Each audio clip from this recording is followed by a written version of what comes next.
Have you ever stopped to wonder why, despite living in the most prosperous, technologically advanced, and materially secure era in human history, we still wake up in the morning with that persistent, gnawing feeling that something fundamental is missing? Why is it that even when we achieve everything we were told would make us happy, the full shopping cart, the spacious house, the stable relationship, the impeccably curated vacation photos posted on social media with their dopamine-inducing dozens of likes, that inexplicable hollow emptiness in our chest still remains? You are not imagining things. You are not being overly dramatic, ungrateful, or weak-minded. And you are definitely not alone in this bewildering, isolating experience.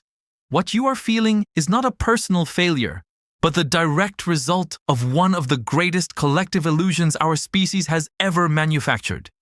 It is a deception so convincing, so deeply woven into the fabric of daily life, that even the brightest thinkers, leaders, and creators of our time fall into its trap on a daily basis.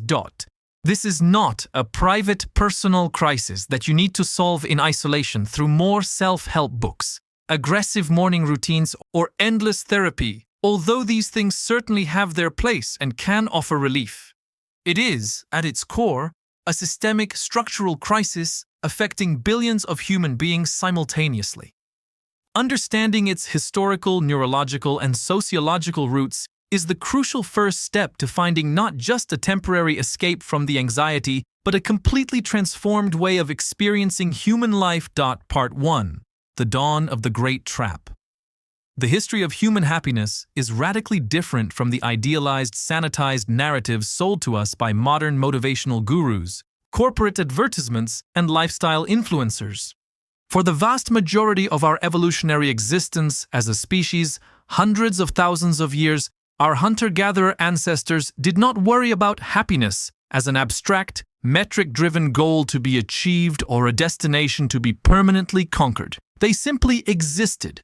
They navigated the immediate, tangible challenges of survival on a day-to-day basis, tracking game, foraging for edible roots, finding shelter from erratic weather, protecting the tribe from predators, and raising children in highly cooperative units. In that ancestral landscape, resources were shared communally because hoarding was a death sentence for the group. Social bonds were deep, visceral, and non-negotiable. Your survival depended entirely on the trust and safety of the people standing next to you. Meaning was not something you had to find in a philosophical text or a corporate mission statement. It was baked into the very tasks necessary to keep the group alive. When you gathered firewood, built a shelter, or successfully brought home food, the meaning was self-evident. There was no constant suffocating psychological pressure to optimize every waking moment for maximum personal satisfaction or self-actualization. There were no productivity metrics, no mindfulness applications, no career counselors promising radical life transformations in 30 days. Happiness, when it occurred, was not a product to be consumed or an emotional state to be systematically manufactured. It was the natural, unforced byproduct of a life fully integrated with a community and an immediate natural environment. Everything changed with the advent of the agricultural revolution roughly 10,000 years ago. For the first time in human history, we transitioned from nomadic bands to settled agriculturalists. We began to believe that we could control our destiny, manipulate the natural world to produce predictable abundance, and by extension, manufacture the environmental conditions for lasting, permanent happiness. It was during this monumental transition that the great illusion, the illusion that haunts us to this very day, was born. This is the seductive, toxic idea that happiness is a static prize we can plan for, work toward, accumulate, and finally conquer in perpetuity. As the first settled civilizations grew, they developed complex, rigid hierarchies and elaborate systems of rewards. These early states began promising their subjects that those who worked the hardest, accumulated the most grain, climbed the social ladder, and gained the favor of rulers or deities would finally find the deep satisfaction they sought. It was the beginning of the transactional trap that would capture all subsequent humanity. With the arrival of the Industrial Revolution, centuries later, this promise gained even more elaborate, insidious contours. Suddenly, Life was no longer just about accumulating enough grain for the winter or securing a modest piece of land to pass down to your children. It became about producing manufactured goods on a massive, unprecedented scale, creating global markets for those goods, and systematically convincing human beings that their ultimate worth and happiness were directly tied to their capacity to consume increasingly more products. The modern economic system, in its perverse genius, discovered how to colonize the human psyche. It learned how to transform our natural evolutionary search for well-being and belonging into a perpetual, never-ending engine of macroeconomic growth. Each generation was meticulously conditioned to believe that it would be significantly happier, safer, and more fulfilled than the previous one, provided it managed to buy more things, access more novel experiences, and achieve more institutional milestones of material success. Part 2. The paradox of prosperity. But here lies the devastating paradox that defines our contemporary era. We have never had so much access to physical comfort, instant entertainment, caloric abundance, medical security, and global opportunities. We live in temperature-controlled environments, carry the entirety of human knowledge in our pockets, and can summon food or transportation with the swipe of a finger. Yet, at the exact same time, we have never recorded such catastrophic levels of clinical depression, pervasive anxiety, chronic loneliness, and profound existential despair. The empirical statistics are staggering and deeply sobering. In the wealthiest, most industrialized nations in the world, places where theoretically we have maximized all the environmental conditions to guarantee human happiness, we find some of the highest suicide rates among young people, the highest rates of antidepressant and anti-anxiety medication use, and an epidemic of mental health disorders that grows exponentially with each passing decade. Something is fundamentally, systematically wrong with our happiness equation. The math of modernity is not adding up. Modern neuroscience offers us crucial, undeniable clues to understanding this apparent contradiction.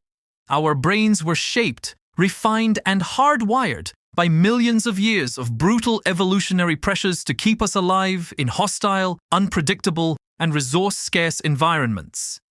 They were explicitly not designed to keep us perpetually happy, content, and relaxed in abundant, hyper-stimulated environments. The ancient reward system in our brain, the complex neural architecture driven by neurotransmitters like dopamine, evolved to motivate us to seek out specific resources when we were in danger of deficit. It motivated us to seek calorie-dense food when we were starving, to find secure shelter when we were vulnerable to elements, to seek sexual partners to propagate our genes, and to crave companionship when we were isolated and exposed to danger. Evolutionary threat/deficit. Arrow. Dopamine spike/motivation. Arrow. Action taken. Arrow. Temporary satisfaction/baseline reset. Today, that identical survival software is still operating with the exact same primal intensity, but it is running on modern abundance hardware. The result is a state of constant, exhausting internal confusion between real, authentic biological needs and manufactured, artificial desires. What actually happens in your brain when you finally purchase that high-end item, get that promotion, or book that luxury trip you have been obsessing over for weeks? There is a short-lived, volatile explosion of dopamine. For a few minutes or perhaps a few hours, you experience a genuine, exhilarating sensation of satisfaction and triumph. But then, a highly efficient neurological mechanism takes over. Your brain quickly, inevitably adapts to this new level of environmental stimulation. It normalizes the achievement, incorporates it into your new baseline, and returns you directly to your previous emotional state. This leaves you right back where you started, but with a renewed, urgent craving to seek out the next purchase, the next professional milestone, the next relationship, or the next high that can recreate that fleeting sensation. This is the infinite, exhausting cycle that psychologists call the hedonic treadmill. We find ourselves running faster and faster, expending enormous amounts of psychological and physical energy, sacrificing our time, health, and relationships, just to remain in the exact same emotional place Part 3. The digital panopticon digital technology has amplified and weaponized this evolutionary glitch in ways that we are only beginning to fully comprehend. Social media platforms, in particular, have constructed a seamless global laboratory of hyper-accelerated social comparison. Day and night, we are continuously exposed to the meticulously edited, highly curated, and heavily filtered highlights of other people's lives. Our primitive, ancient brains possess no natural defense mechanism to distinguish between a performative, staged photograph posted on a digital screen and the messy, unedited reality of the actual life of the human being who posted it. We gaze into our screens and see expressions of romance, adventure, luxury, and professional triumph in all directions. Our internal architecture automatically assumes that everyone else in our tribe has successfully figured life out. We conclude that they are living far more satisfying, adventurous, meaningful, and joyful lives than we are. It is a cruel, omnipresent cognitive illusion that leaves us feeling perpetually inadequate, left behind, and dissatisfied with the quiet, unedited reality of our own daily experience.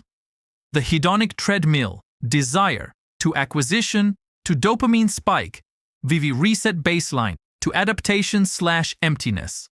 Furthermore, the sophisticated algorithms that govern these digital platforms were never engineered to maximize our well-being, our mental health, or our sense of community. They were designed with cold mathematical precision to maximize our engagement time, to capture and hold our scarce human attention for as long as humanly possible, because attention is the ultimate commodity of our age. These algorithms have learned exactly what types of content keep our eyes glued to the screen. They know precisely what emotional triggers, anxieties, and outrages compel us to scroll further. They know what kinds of social validation keep us obsessively returning to check our notifications, and what subtle social comparisons leave us feeling simultaneously addicted and miserable. We are, quite literally, being systematically programmed to consume a synthetic version of happiness in tiny, fragmented digital doses that can never truly satisfy our deep hunger for connection, but ensure we keep coming back for more. Meanwhile, global corporations have perfected the highly lucrative art of selling happiness as a commodified object. Modern marketing has long moved past the simple act of selling a product based on its functional utility. It doesn't just sell a vehicle, a piece of clothing, or a skincare product. It sells an entire identity. It sells a lifestyle, a philosophy, a promise of total personal transformation and redemption. Every single advertisement we encounter is a carefully crafted micro-narrative whispering that our current, unadorned life is inherently deficient, boring, and inadequate. The solution, they promise, is always just one more purchase away. The multi-billion-dollar personal development and self-help industry, ironically, often perpetuates these exact same illusions under a different, more pious guise. Popular self-help literature frequently promises simplistic, linear formulas for lasting joy, as if decades of deep-seated cultural conditioning and complex systemic pressures could be magically reversed by following 10 easy steps or reciting morning affirmations. Life coaches and wellness gurus sell the intoxicating idea that you can easily hack your own brain chemistry through hyper-individualistic practices of mindfulness, gratitude, and visualization. In doing so, they completely ignore, and even gaslight us about, the massive systemic, economic, and cultural factors that actively shape our emotional reality. When these practices fail to deliver the permanent state of bliss they promised, we don't blame the system. We blame ourselves. Even genuinely beneficial, ancient contemplative practices like meditation, yoga, and therapy can easily be co-opted by this mindset, turning into just more items on an endless, stressful list of things we need to do, optimize, and master to finally deserve to be happy. Part 4. The solitude of individualism. What makes our contemporary situation so uniquely heavy and complex is that we live in an era of hyper-individualism. We are taught from early childhood to believe that we are completely, exclusively responsible for our own emotional states. The dominant cultural narrative dictates that if you are unhappy, anxious, or lonely, you are simply not trying hard enough. You are not manifesting correctly. You are not being grateful enough. You are not making the right choices.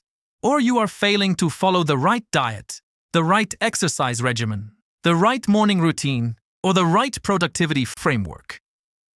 The systemic isolation feedback loop. Erosion of community leads to extreme individualism. Deepened loneliness leads to burden of self-optimization. The very structural layout of contemporary society isolates us. We live in compartmentalized suburban homes, high-rise apartments, or solitary units, effectively dismantling the organic, cross-generational community support networks that sustained human beings for thousands of generations. Our society isolates us physically and emotionally, and then turns around and tells us that we should be able to find complete, radiant satisfaction entirely within our own severely limited internal resources. But modern loneliness is not merely about the physical absence of other human beings.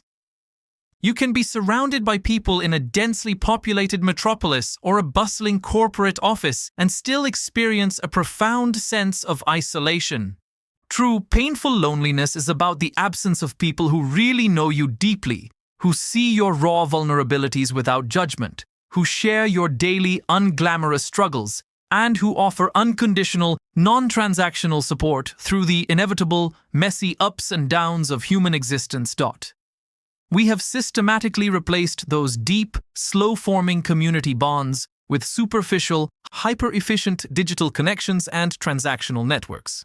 Our friendships have all too often become a series of precisely scheduled calendar events, text messages, or brief encounters where we share only the most polished, successful versions of ourselves. We keep our real grief, our financial anxieties, our relational fractures, and our existential doubts carefully hidden behind a wall of politeness and performance. The tragic result is that even when we are ostensibly connected, we remain fundamentally alone in our search for meaning. Part 5. Alienated labor and accelerated time. Modern work culture contributes significantly to this widespread crisis of well-being. The vast majority of individuals spend the most energetic, productive hours of their waking lives engaged in economic activities that they feel are fundamentally disconnected from any greater human purpose. We find ourselves working within massive bureaucratic corporate machineries that naturally prioritize short-term profit margins over long-term human well-being.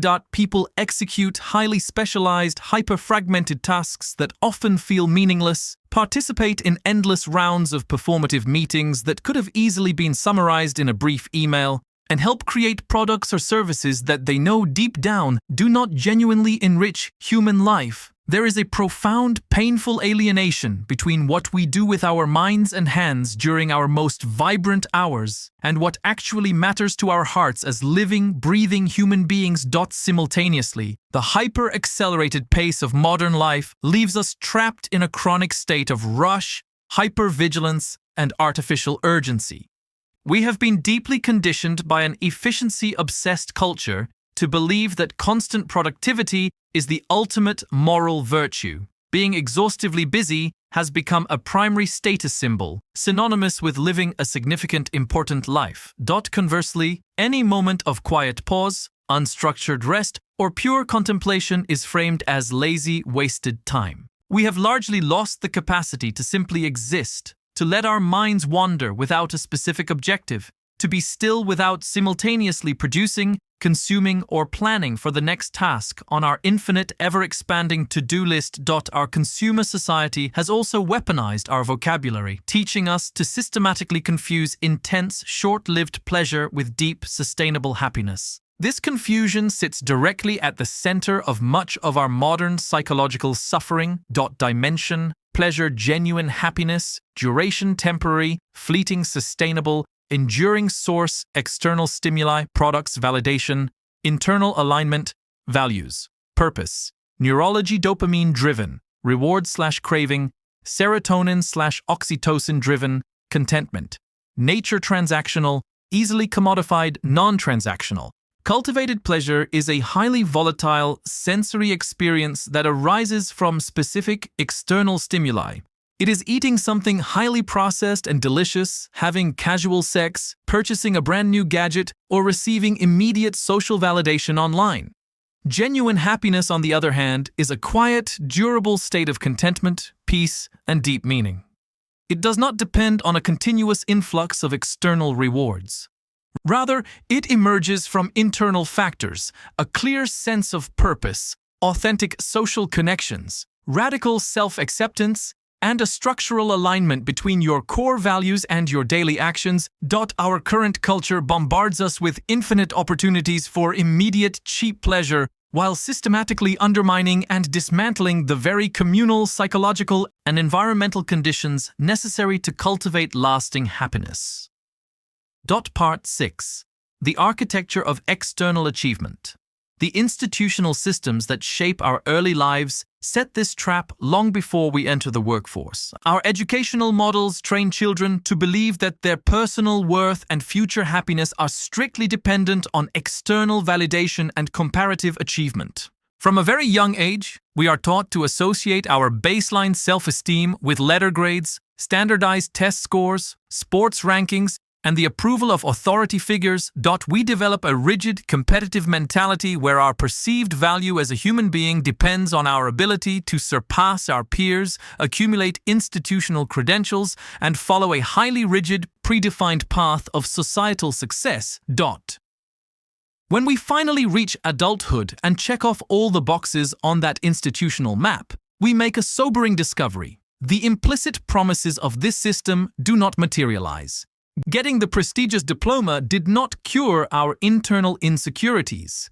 Securing the high-paying corporate job did not eliminate our underlying existential anxiety.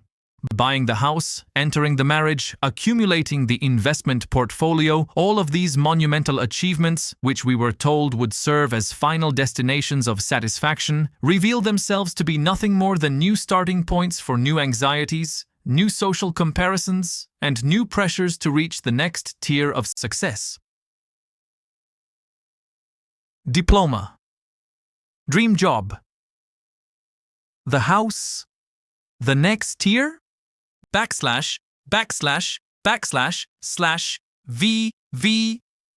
V.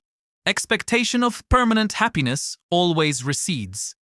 Modern work culture intensifies this exhausting dynamic by offering a fraudulent trade-off. It promises that if you completely sacrifice your youth, your health, your passions, and your present moments to the altar of hard work, you will eventually be rewarded with the financial freedom and leisure time to finally enjoy your life in old age. But this idealized future of leisure never truly arrives under the terms dictated by the system. When people finally reach a point where they can pause, they frequently discover that they have completely lost the capacity to genuinely relax, to be fully present in the room, or to find organic satisfaction in activities that do not produce a measurable, monetizable result. Even our hard-earned vacations are transformed into frantic projects to be optimized, experiences to be documented for public consumption, and investments in visual memories meant to sustain our egos until we are permitted to take the next break. Technology originally promised to liberate us from the most tedious, exhausting aspects of human survival, gifting us with an abundance of free time to pursue art, philosophy, deep relationships, and creative leisure. Instead, it has created a new, boundaryless form of digital entrapment. We carry our offices in our pockets, leaving us continuously available for professional exploitation at any hour of the day or night. We are constantly exposed to a relentless, unceasing fire hose of global information that is specifically algorithmized to provoke anxiety, outrage, and fear. We find ourselves chronically distracted, pulled away from any possibility of deep contemplation or authentic connection with ourselves and the immediate world around us. Part 7. The automated future and the crisis of meaning. As artificial intelligence and hyper-automation continue to accelerate across the globe, they are beginning to make many traditional forms of human labor obsolete. This shift is forcing us to confront a profound, deeply uncomfortable existential question. What actually gives meaning, dignity, and value to a human life when basic economic production and survival no longer require conscious, exhausting effort from the majority of the population? If sophisticated algorithms can make our decisions, if machines can execute our jobs, and if technology can automatically satisfy our base physical requirements, what is left for a human being to do that is genuinely satisfying, deeply meaningful, and uniquely beautiful? The paradigm shift in human value. Old paradigm: worth equals economic output and productivity. New paradigm: worth equals intrinsic presence and connection. Plus. Yet it is precisely within the depths of this systemic crisis that our greatest hope resides.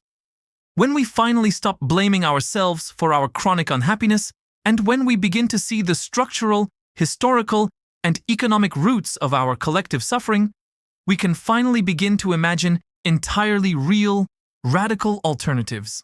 The crucial first step in this awakening is the absolute recognition that seeking happiness as an explicit, commercialized goal in and of itself is a fundamental part of the problem.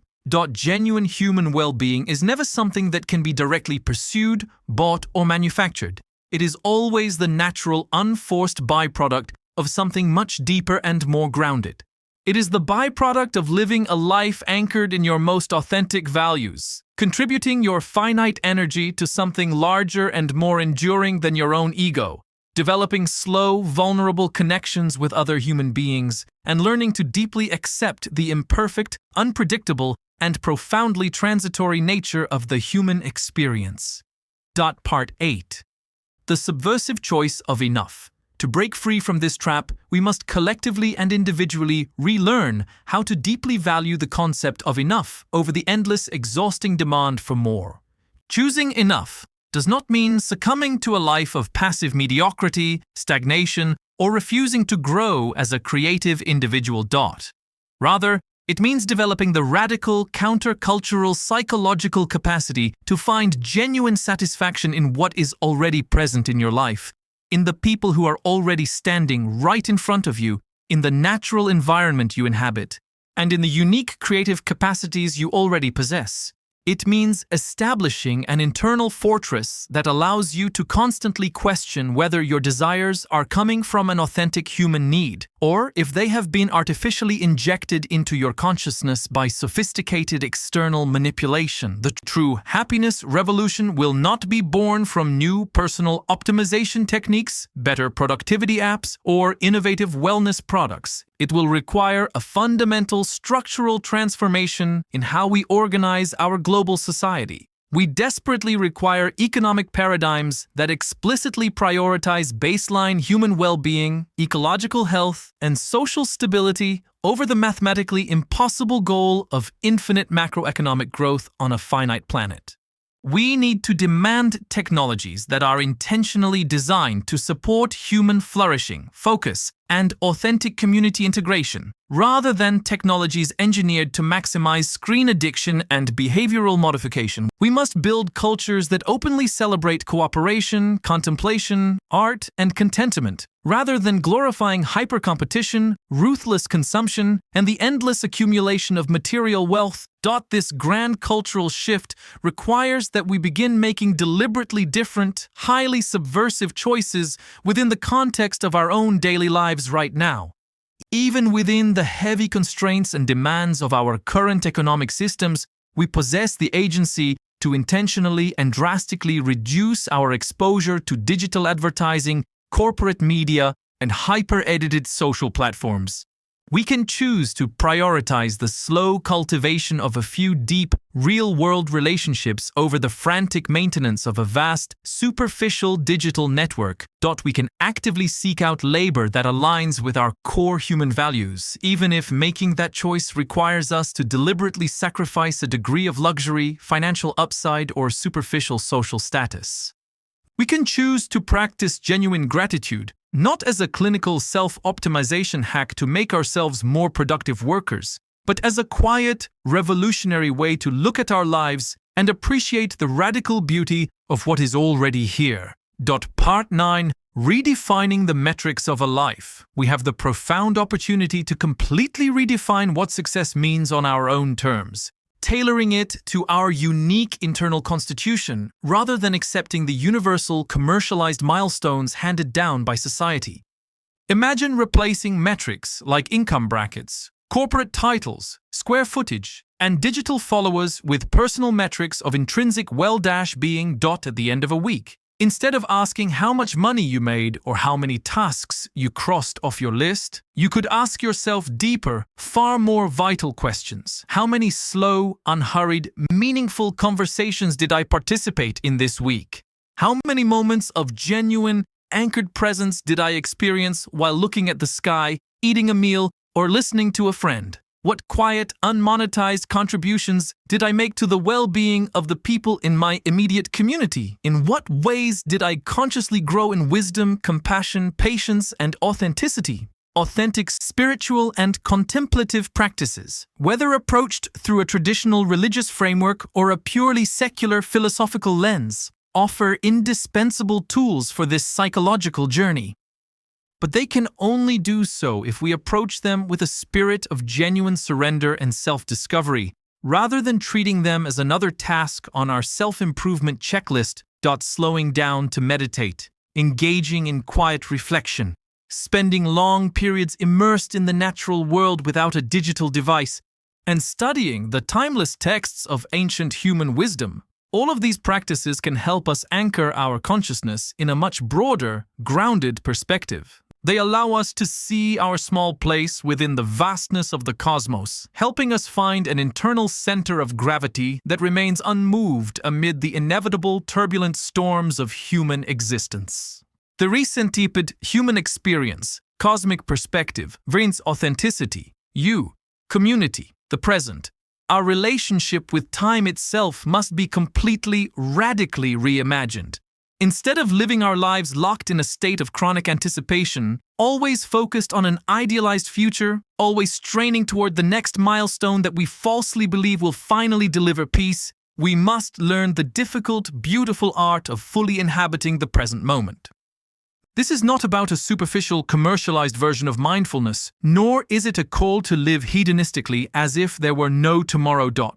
It is about developing the quiet, muscular, psychological capacity to find texture, richness, and deep meaning in the exact reality you are currently experiencing, even when that current reality includes difficult challenges, periods of quiet boredom, or painful emotional seasons. Part 10. The ultimate teacher.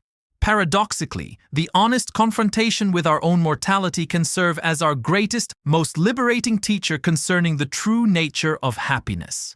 When we stop running from the reality of death, and when we deeply internalize the brevity and fragility of our finite existence on this earth, the vast majority of the anxieties, comparisons, and ambitions that dominate our daily lives lose their suffocating power over us. The frantic, desperate urgency to accumulate more wealth, to impress people we don't even like, to achieve superficial social status, and to collect a mountain of novel experiences all reveals itself to be utterly trivial when viewed against the backdrop of our inevitable end. Confronting our mortality does not make us morbid, detached, or depressed. Quite the opposite. It acts as a profound psychological clarifier. It strips away the superficial nonsense and the collective illusions of the world, shaking us awake and forcing us to become deeply present. It makes us fiercely grateful for the simple miracle of another breath and focuses our finite time and precious attention entirely on what truly, undeniably matters. The mortality clarity effect. Awareness of mortality. Arrow right strips away trivialities. V. Authentic living. Sharpens present focus. Plus. Ultimately, sustainable human happiness is an interconnected ecosystem, not an individual conquest. Humans evolved as deeply social tribal creatures. We are hardwired to depend on cooperative groups for both physical survival and psychological meaning. The modern attempt to locate complete satisfaction through purely individualistic striving, isolated self-care, and personal material accumulation is fundamentally doomed to fail because it violates our deep biological need for mutual support, contribution, and tribal belonging. We must make the conscious, deliberate investment to build and sustain real, physical communities where people are known deeply, where resources and burdens are shared equitably, where creative successes are celebrated together and where unconditional shelter is provided during times of grief and tragedy. This work does not require grand, sweeping gestures to begin. It can start remarkably small. It can begin with a regular, unhurried dinner shared with your immediate neighbors. The creation of local groups centered around genuine human interests. Volunteering your time for a local cause that breaks your heart, or inventing new shared rituals and traditions that bring people together in physical spaces.